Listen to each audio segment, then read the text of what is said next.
Ketika kita ingin ittiba, tak mudah. Ketika kita ingin berusaha meretas tali sunnah, tak mudah.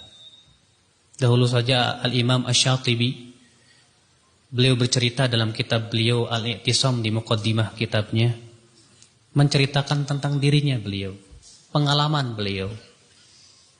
Di mana ringkas kata beliau berkata begini ya, secara maknanya, ketika aku telah mempelajari sunnah, aku telah mempelajari ilmu, aku pun bisa membedakan antara hak dan batil. Aku bisa membedakan antara bid'ah dan sunnah, syirik dan tauhid. Namun kata beliau, aku dihadapkan pada suatu kenyataan yang pahit.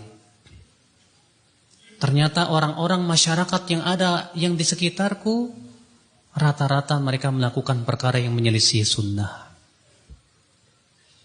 Sehingga kata Imam Ibn Asy-Syatibi, aku merasa bingung dan bimbang.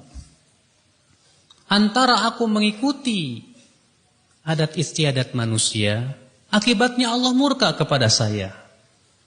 Atau saya ikut sunnah Rasul, akibatnya manusia akan murka kepada saya. Saya bingung, kata beliau.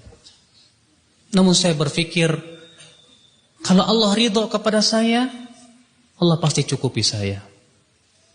Tapi kalau manusia ridho kepada saya sementara Allah murka kepada saya, siapa yang akan bisa menolong saya dari azab Allah Subhanahu wa taala? Maka kata Imam Asy-Syatibi, tidak ada jalan kecuali aku harus meretas sunnah. Menjalani sunnah, maka aku coba meninggalkan kebiasaan itu sedikit demi sedikit. Faqamat alayyal qiyamah wa tawatarat alayyal malamah.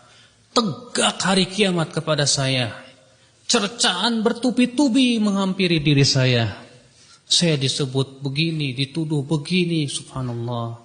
Al-Imam Asy-Syatibi rahimahullah, ketika hendak memulai meretas tali sunnah, ketika beliau hendak mulai meniti sunnah Rasulullah sallallahu alaihi wasallam, ternyata menghadapi cobaan yang begitu berat dari masyarakatnya. Tak mudah. Siapa di antara kita yang ketika kita berkata, ya Allah, aku beriman, aku ingin kembali, tapi ternyata Allah berfirman kepada kita, apakah kamu kira kami akan membiarkan kamu berkata beriman sementara tidak diuji? Allah berfirman dalam surat Al-Ankabut, Alif Lam Mim, ahasiban nasu an yutraku an yaqulu amanna wa hum la yuftanun. Walaqad fatanna alladhina min qablihim falaya'lamanna alladhina sadaqu wa laya'lamanna al-kadhibin, kata Allah. Alif Lam Mim. Apakah manusia mengira akan dibiarkan berkata kami beriman sementara ia tidak diuji? Sungguh kami telah menguji orang-orang sebelum mereka. Dengan ujian itu kami mengetahui siapa yang jujur imannya dan siapa yang dusta. Ketika kita berkata, ya Allah, aku sudah menemukan kebenaran. Aku ingin kembali kepada Engkau.